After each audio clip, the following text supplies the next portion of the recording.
What up, fam? Today we get destructive and learn how to distress some fabric. Stay tuned.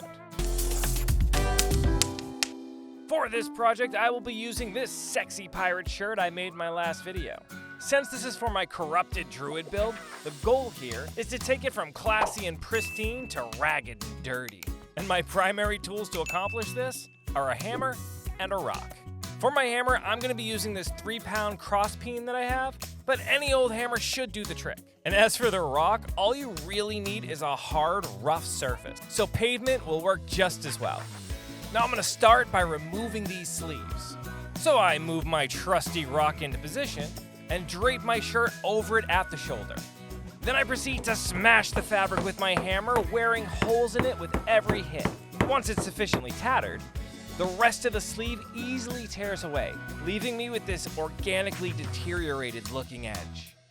To make it look even more natural, I decided to add more holes and wear, moving further into the shirt. All it really takes are light taps with the hammer to achieve some pretty fast results. Next, I busted out this wire brush that I stole from my grill and got to scrubbing. This will help to further age the fabric, fraying up the edges and adding the fluffy consistency you get when textiles start to break down. Then I just continue this over the rest of my shirt, adding wear and holes wherever my twisted little heart desires. I also attack the lower edge of the shirt the same way I remove the sleeves, just to add that little extra tattered look to the whole thing. The finished result is this ragged linen shirt that looks like it's been to Hades and back. But it still doesn't look right. Let's fix that by adding in some grime. First, I'm going to apply some of this frosted glass spray paint. It does a great job fading the color and making it look kind of sun-bleached and old.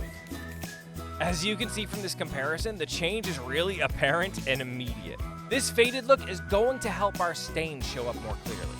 For my stains, I'm going to be using this saddle tan leather dye as well as a bit of green dye. I just apply it to some cotton and get to splattering it and kind of splotching it wherever I think looks good. Then I do it lightly with the green just to add some moldy accents to it. The difference with and without the treatment is striking. The front of the shirt looks like it's been raked through the muck and is the only scrap of clothing our cursed druid has in the swampy nightmare he lives in. And the best part is that whole aging process only takes a few minutes to pull off. And check this out! From refined to insane in about a half hour. And there you have it! Now you can add that extra level of realism to your post-apocalyptic or cursed cosplay. Happy hammering, and as always, keep leveling up, you.